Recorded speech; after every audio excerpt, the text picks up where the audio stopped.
नमस्कार द्राक्ष बागायतदारांनो, शेणखताचा वापर द्राक्ष छाटणीच्या आधी किती दिवस आधी करताय? तर माझं मत आहे 1 महिना आधी जर शेणखताचा वापर केला तर आपल्याला बऱ्यापैकी नियोजन करता येईल. कारण की विषय काय होतो, शेणखत आपल्याला मिळतं ते निम्मा अर्ध कच्चं. काही लोकांनी प्रॉपर क्वालिटीचं मिळत असेल तर त्यांनी हमखास वापरून टाका 15 दिवस अगोदर. पण ज्यांना शक्य होत नाही, आता माझ्यासारख्या शेतकऱ्याला बघा असं अर्ध कच्चं शेणखत मिळतं, कारण की ते आमचं घरचं आहे, सोडा ते विषय द्या सोडून.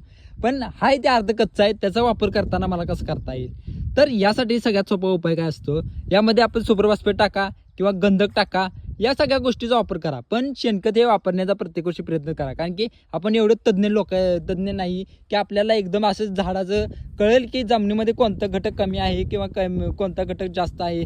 या गोष्टी आपल्याला अजूनपर्यंत समजत नाही. आणि आपलं मातीपरीक्षण जरी केलं तरी ते आपल्याला लवकर समजून येत नाही, की एखाद्याला समजतं एखाद्याला समजत नाही. ज्या माणसाला समजतं त्या माणसाने त्याच्या पद्धतीने नियोजन करा.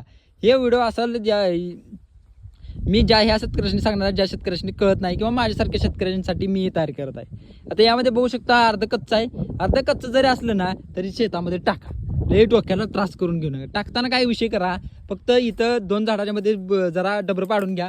त्यामध्ये जर शेणखतात जर आपल्याला जर प्रक्रिया करता आली नाही, ट्रायकोडर्मा किंवा KSB PSB या सगळ्या गोष्टी टाकता येत नसतील किंवा आपल्याला शक्य होत नसेल तर सरळ आपलं काय करा, खाली जमिनीवर एक डाव गंधक टाका, त्याच्यावर शेणखत टाका आणि त्याच्यानंतर एक सुपर फॉस्फेट मिक्स करा आणि असं माती ॲड करून टाका, विषय संपवून टाका.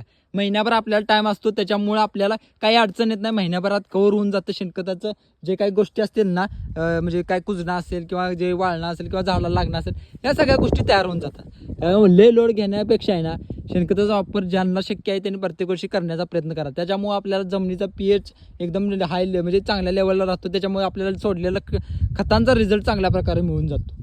त्याच्यामुळं लय डोक्याला त्रास करून घ्यायला नाही. आपल्याला जे अवेलेबल होतं शेणखत त्याचा वापर करण्याचा 100% प्रयत्न करा. ज्यांना चांगल्या क्वालिटीचं अवेलेबल होतं त्यांचं 100% कराच. ज्यांना अवेलेबल होत नाही त्यांनी अवेलेबल करण्याचा प्रयत्न कराच, कारण की याचा फायदे भरपूर आहेत. तोटे थोडेसे असतील पण याचे फायदे देखील चांगलेच आहेत. धन्यवाद.